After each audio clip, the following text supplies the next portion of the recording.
김만배 허위 인터뷰 의혹, 여당은 대선 조작 의혹이라며 맹공을 퍼붓고 있습니다.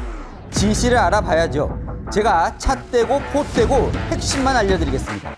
여러분, 이 조우형이라는 사람만 쫓아가면 진실이 보입니다. 누군지 궁금하시죠? 지금 시작합니다. 안녕하세요. 동행가주 스터디 동정민 앵커입니다. 이 이슈를 안 할 수가 없을 것 같습니다. 일단 댓글로 해주셨는데요. 총명한 동 앵커님 써있네요. 네, 감사합니다. 자, 부산저축은행 사건과 윤석열 커피 사건을 좀 파헤쳐 주세요 라고 말씀 주셨습니다. 금방 끝날 이슈는 아닌 것 같죠? 한창 진행 중인데 워낙 복잡해서 한번 정리를 하고 넘어가야 할 것 같습니다. 시작할게요. 자, 김만배 신앙님의 허위 인터뷰 의혹으로 시작은 됐는데 이게 더 커져버렸습니다. 지난 대선 조작 의혹으로요. 대통령실까지 뛰어든 상황이에요. 자, 두 개의 보도가 논란이죠. 2월 21일 JTBC 보도 그리고 3월 6일 뉴스타파 보도. 이 두 가지 보도에 공통적으로 등장하는 인물이 있습니다. 바로 조우형이라는 사람입니다. 대장동 이 사건의 핵심 김만배, 박영수, 남욱 이런 사람들과 모두 인연이 있는 대장동 처음부터 끝까지 얽혀있는 이 조우형이라는 사람을 아셔야 이 두 가지 의혹의 핵심으로 들어가실 수가 있습니다. 자, 지금부터 이 사람의 3번 검찰 조사를 받은 내용을 살펴볼 건데요. 이걸 보시면 이해가 가능하십니다. 새로운 접근법이라고요? 저만 따라오십시오. 이슈 정복 들어갑니다. 자, 제가 3번 조우영 씨가 검찰 조사를 받았다고 했잖아요. 그 첫 번째 검찰 조사는 2011년에 받습니다. 자, 이 조사가 또 중요한데요. 자, 2009년으로 가볼게요. 조우영 씨는요, 2009년 대장동 개발 사업 때부터 함께 합니다. 자, 이때 조우영 씨가 했던 역할은 뭐냐면 조우영 씨는 원래 대출 브로커라고 하는데 결국 이제 대출을 알선해주고 뭐 거기에 따른 수수료 받고 이런 역할을 하고 있었습니다. 2009년에는요 대장동 개발 사업이 정말 완전 초창기예요. 그래서 김만배 씨가 개입하지도 않았을 때입니다. 그 당시에 이 대장동 개발을 누가 주도했냐면 부동산 개발업체 C7이라는 회사의 이강길이라는 대표가 그때 한창 하고 있었어요. 그래서 2009년에 남욱 변호사, 정영학 회계사가 자문단으로 이때 합류를 합니다. 자, 완전 초창기죠. 자, 이때 뭘 하려고 했냐면 지주 작업을 해요.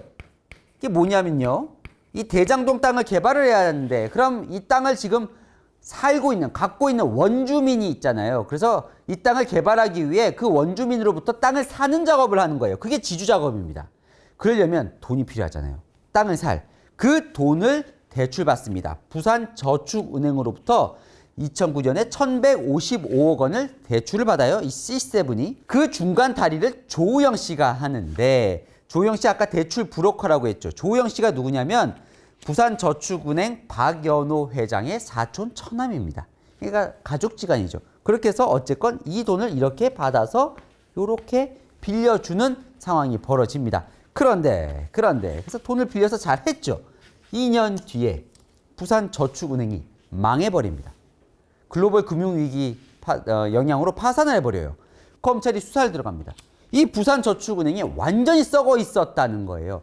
지금 이게 압수수색하는 장면인데 이 박연호 부산저축은행 회장을 포함해서 경영진들이 회사를 차려놓고 예금주들 돈으로 그냥 쌈짓돈처럼 써서 자기 회사 사업 대출해주고 뭐 사업하고 그래요. 그 돈이 무려 6조 원에 달하는.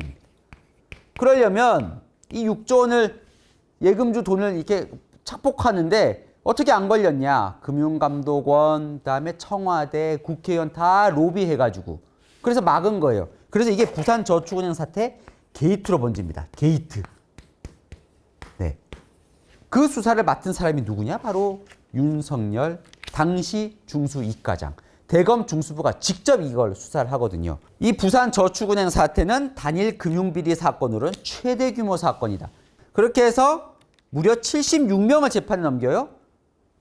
3,387명을 소환해서 조사를 합니다. 얼마나 큰 규모의 수사인지 알겠죠. 그런데 이 3,387명 중 한 명이 바로 조우영 씨입니다. 자, 조우영은 검찰 조사를 받게 된 상황이에요. 자, 최근에 김만배 신앙님 지금 논란이 되고 있는 그 허위 인터뷰 의혹 논란이 되고 있는 그 녹취록 전문을 보면 이 내용이 나옵니다. 2011년 당시 상황인데요. 자, 조우영 씨가 자기를 찾아왔더라는 거예요. 김만배 씨에게. 그러면서 조우영이 형님, 제가 수사를 받고 있는데 다른 기자들은 해결을 못 해주니 형님이 좀 해주세요 라고 했다는 겁니다. 그러니까 2011년 지금 부산저축은행 사태가 터지고 그 사건 조사를 받게 되면서 김만배 씨를 찾아왔다는 거예요. 상당히 기자 입장에서 기분이 좀 나빴는데 기자들은 이런 거 해결해주는 역할이 아닌데 왜 이런 얘기를 했을까 참. 네, 어쨌건 본인은 김만배 씨 당시 기자였죠. 찾아왔더라는 겁니다. 그래서 해주세요 해서 이 박영수라는 변호사를 조우영 씨에게 소개를 해줬다는 거예요. 박영수 이름 많이 들어보셨죠? 네, 대장동 50억 클럽 때문에 지금 수사를 받고 있기도 하고 둘은 법조기자 또 검사 시절부터 친했다고 하는데 특히나 이 윤석열 대통령과 좀 각별한 사이죠. 중수부에서 같이 일하기도 했고 나중에 박근혜 국정농단 특검도 같이 했었던 어쨌건 그 박영수 변호사를 소개를 해줬다는 겁니다. 그러면서 뭐 자랑도 합니다. 나는 검찰의 혈관을 잘 알잖아. 사건 이거 너가 검찰 수사 받는데 이거 잘 해결해 줄 검찰 출신 변호사를 내가 소개해 줬다는 뜻이죠. 그랬더니 이렇게 얘기를 합니다. 박영수 변호사가 자, 그놈 보고 검찰 들어가서 커피 한 잔 마시고 오라 그래. 김만배한테 그런 얘기를 했다는 거예요. 조우영한테 전에 너 그냥 들어가서 검찰 가서 커피 한 잔 마시고 오면 해결될 거야. 실제로 조우영 씨는 조사를 받았지만 처벌을 받지 않습니다. 그러다 보니까 자, 사건이 무마된 거야 라는 게 지금 의혹이 불거진 거죠. 네, 실제로 사건이 무마가 된 걸까요? 좀 의견이 엇갈립니다. 민주당은요, 당시에 조우영이 검찰 조사를 받은 건 대장동, 아까 제가 말씀드렸죠. 2009년에 받았던 그 1,100억 원 그 대출 사건으로 조사를 받은 거야 라고 얘기를 하고 있고, 국민의힘은 당시 조우영이 조사를 받은 건 맞는데 그 대장동 대출권 때문에 조사받은 게 아니라 다른 조사 참고인 신분이다. 그것 때문에 조사를 받았다라고 지금 얘기를 하고 있습니다. 자, 일각에서는 지금 당시 조사가 대장동 대출이 아니라 매형인 박연호 부산저축은행 회장 비리 사건을 수사하는 과정에서 가족관계를 알아보려고 조우영 씨를 불러서 조사했다. 이런 얘기도 나오고 있는데 이건 좀 살펴봐야 돼요. 어쨌건 그분 중요한 포인트니까요. 결과는 나와야 되는데 민주당 얘기는 결국 뭐 윤석열이든 일단 검찰 쪽에서 당시에 조우영을 봐줬다는 얘기고, 국민의힘 쪽에서는 당시 대검 중수부는 조우영이 무슨 일을 하고 있었는지도 몰랐다라고 얘기를 하고 있습니다. 이거는 의견이 엇갈리는 부분이에요. 하지만 결과적으로 조우영은 첫 번째 검찰 조사를 받고 왔지만 아무 문제 없이 끝났습니다. 문제는 2차 조사예요. 자, 두 번째 검찰 조사는요, 2014년에 받습니다. 그러니까 첫 번째 조사 3년 뒤에. 그때는요, 대검 중수부 조사가 아니라 수원지검의 조사를 받는데요. 왜 조사를 받느냐? 예금보험공사가 수원지검에 수사 의뢰를 합니다. 뭔가 이상하다. 무엇이? 2009년 대장동 개발 사업 때 조우영이 받았던 대출이 뭔가 좀 이상하다는 거예요. 자, 그때 당시에 부산저축은행으로부터 대출을 받았는데 봤더니 부산저축은행 당시에도 자산보다 빚이 더 많았던 상황. 이런 상황에서 아직 시작도 안 한 그 대장동 개발 사업이 이렇게 거액의 돈을 빌려줬을까 살펴봤다는 거예요. 그래서 봤더니 당시에 대장동 개발하던 C7으로부터 대출을 해주고 그 대가로 10억 3천만 원을 받아서 챙긴 사실이 드러난 겁니다. 부당한 알선 대가로, 그러니까 알선이라는 게 대출 브로커 역할이지만 어쨌건 불법이에요. 그래서 징역 2년 6개월에 선고받고 구속이 됩니다. 그러다 보니까 민주당은 거봐라 2011년에 윤석열 중수부가 제대로 수사를 안 했던 거 아니냐.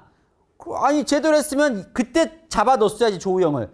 만약에 잡아 넣었으면 그럼 2009년에 빌린 이 대장동 대출 1,155억 원을 얘네가 받지 못했을 거고, 그러면 얘들은 돈이 없었으니까 원주민 땅을 못 샀을 거고, 그러면 대장동 사업이 벌어지지 않지 않았겠느냐. 그래서 윤석열의 몸통이다라는 논리가 여기서 생성이 되는 겁니다.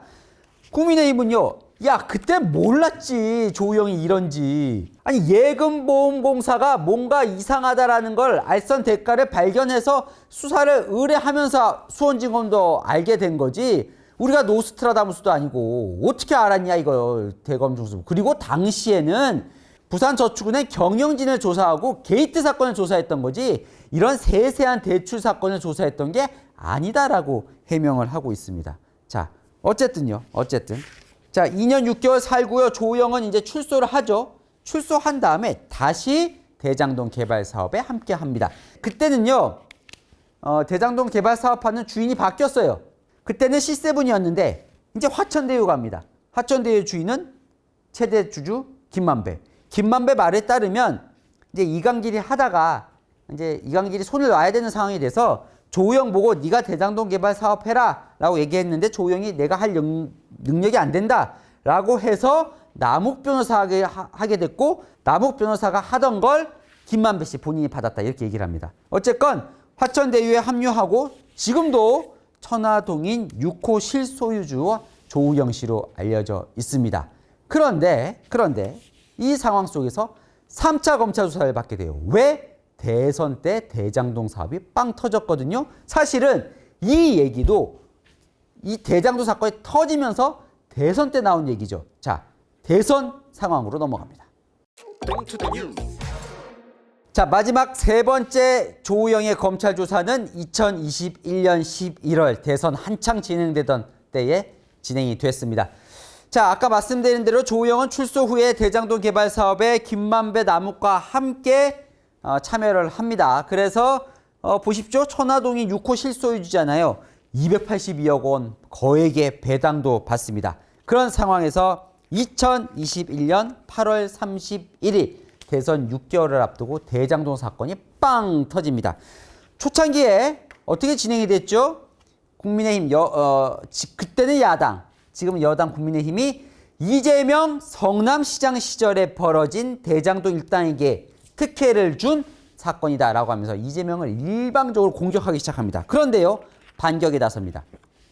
10월부터 민주당이 윤석열이 몸통이다라고 들고 나오죠. 왜? 대장동 불법 대출 브로커 조우영을 봐줬다. 윤석열이. 왜? 조우영의 변호사인 박영수 특검과 특수관계이기 때문에 이 논리를 들고 나온 겁니다. 아까 앞서 말씀드린 조우영의 1차 검찰 조사 얘기를 들고 나오면서 당시에 윤석열이 봐줬다라고 얘기를 하는 거예요. 자, 실제로 그것 때문에 검찰이 조사에 착수합니다. 김호수 당시 검찰총장. 당시에는 문재인 정권이었으니까요. 기억나시죠? 김호수 당시 검찰총장이 대장동 관련한 부산저축은행 부실 수사 의혹을 다시 수사하라. 윤석열 의혹을 포함해서 라고 하면서 당시에 야당 대선 후보였던 윤석열 후보를 압박하기 시작합니다. 어떻게? 대장동 몸통은 윤석열이라는 프레임으로요. 어쨌건 이 여권 이쪽에서는 뭐 민주당을 비롯하여 검찰 이쪽에서는 판을 바꿔보려고 하던 상황이었어요. 그렇기 때문에 당시에 이 조우영 씨의 세 번째 검찰 조사 발언은 너무 중요했던 겁니다. 돌이켜보면. 자, 왜 중요했느냐? 자, 조우영 씨는요, 당시에 김만배 남욱과 한 배를 타고 있었습니다. 그죠? 이렇게. 지금은 남욱 변호사가 김만배 씨와 갈라졌지만, 당시에는 이 2021년 10월 이 당시만 해도, 초창기만 해도 이 세 명은 한 배를 타고 있었어요. 남욱도 김만배의 지시를 받고 입장을 얘기하던 상황이에요. 나중에 남욱 변호사가 진술을 많이 번복을 하거든요. 자, 그때 남욱 변호사도 검찰의 조사를 받는데 조사에서 뭐라고 얘기를 하냐면 조우영이 2011년 1차 검찰 조사를 받고 난 뒤에 당시 주임 검사였던 윤석열 중수이과장이 커피를 타줬고 되게 잘 해줬다고 말했다라는 진술을 검찰에서 합니다. 뭐냐? 윤석열이 대장동 불법 대출 브로커 조우영을 봐줬다는 것과 일맥상통하는 발언을 한 거예요. 심지어 당시에 조우영에게 윤석열 검사가 커피까지 타줬다는 거예요. 그럼 어떻게 됐습니까? 실제로 조호영 1차 조사 때 혐의 없음으로 나왔었잖아요. 자, 대장동 몸통은 윤석열이다 라는 프레임으로 가기 좋은 상황. 만약에 조호영이 당시 검찰 조사 때 윤석열이 막아줬다. 조사 받으러 가니 윤석열 검사가 커피를 타줬다라고 발언을 했더라면, 이거 가정입니다. 제가 물음표 많죠. 했더라면 당시 문재인 대통령 밑에 김오수 검찰총장 산하의 검찰이 아마 윤석열 후보에 대한 수사에 착수했을지도 모르는 일입니다. 지금까지는 가정이지만요. 어쨌건 조호영 본인이 직접 내가 윤석열 검사 커피 받았고 실제로 윤석열 검사가 날 막아주던데 라고 했다면 정말 그때 되면 대장동 몸통을 윤석열로 뒤바뀔 수 있는 상황이었던 거죠. 그런데 조호영은요, 검찰에 나가서 뭐라고 진술하냐면, 내가 검찰 조사를 받은 건 맞지만 윤석열 검사를 만난 적이 없고 다른 검사만 만났고 실제로 남욱 변호사에게 윤석열 검사가 커피 타주고 친절하게 조사했다라는 이 얘기를 한 적이 없다라고 진술합니다. 그렇게 되면서 당시 검찰은 더 이상 수사를 진행하지 못하는 상황이 벌어지는 겁니다. 자, 물론 국민의힘은 지금 뭐라고 공격하고 있냐면, 당시 검찰은 조호영이 이렇게 검찰 진술을 했는 걸 알면서도 왜 이거를 밝히지 않았냐라고 공격을 하고 있지만, 어쨌건 조호영이 검찰에 나가서 나는 윤석열 검사와 만난 적도 없다라고 진술하면서 이 사안은 힘이 빠져버리는 상황이 된 겁니다. 자, 조호영 대출 브로커의 3번의 검찰 조사 살펴봤습니다. 자, 아직은요, 사실은 윤석열 당시 중수이과장이 부산저축은행 이 조호영 수사를 무마했냐 안 했냐 진실을 100% 알 수는 없습니다. 왜냐하면 검찰에서 그때 당시에 조사를 했다 그랬죠. 아직 최종 무혐의라고 발표하지 않았습니다. 무혐의 발표하지 않았어요. 그러니까 현재로 따져보면 수사 중인 겁니다. 지금도 검찰은 이 의혹에 대해서. 그런데 명확하게 그렇다고 수사를 무마했다는 증거가 나온 거는 없습니다. 지금 현재 상황은 당시 조호영 대출 브로커의 변호사가 박영수 변호사였고, 근데 박영수 변호사는 윤석열 대통령과 친하고, 어쨌든 결과적으로 조호영은 1차 조사 때 아무 처벌을 받지 못했다. 요 수준이에요. 그 수준에서 지금 아직 최종 무혐의까지는 안 나온 이 상황. 자, 그러면 지금 논란이 되고 있는 게 뭐죠? 허위 인터뷰 의혹 그리고 대선 조작 의혹입니다. 이게 또 중요한데 제가 다음 시간에 더 자세하게 알아보겠지만, 결국 두 보도가 지금 논란의 시작이죠. 2022년 2월 21일 JTBC 보도, 2022년 3월 6일 뉴스타파 보도. 이게 왜 논란이냐면, 조호영이 검찰에서 나는 윤석열 검사 만난 적 없고 윤석열 검사가 커피 타준 적도 없고 아무 관련이 없다라고 얘기한 이 진술 시점이 언제냐면 2021년 11월이에요. 그런데 이미 이렇게 진술을 해서 다 거의 끝난 상황인데, 대선이 언제죠? 대선 두 후보 대선 붙었던 게 언제죠? 대선이 2022년 3월 9일이었습니다. 그런데 그 직전에 윤석열이 박영수를 통해서 부산저축은행 사건을 해결했다는 이 보도가 어떻게 나왔냐는 겁니다. 이 진술한 지 한참 전인데 이 내용은 반영되지 않고, 그 전에 민주당이 주장해왔던 내용을 그대로 대선 직전에 보도한 이유가 무엇이냐. 여기서 후폭풍이 시작되는 겁니다. 분명히 이 사실을 알고 있더라도 이걸 덮어버리고 본인들이 대선 직전에 새로운 허위 인터뷰를 통해서 대선 조작을 시도한 거 아니냐라는 내용이 나오는 겁니다. 이 부분은 다음 시간에 자세하게 전해드리겠습니다. 복잡한데 궁금한 이슈 댓글로 남겨주시면 제가 대신 풀어드리겠습니다. 동행가 뉴스터디 오늘은 여기까지입니다. 감사합니다.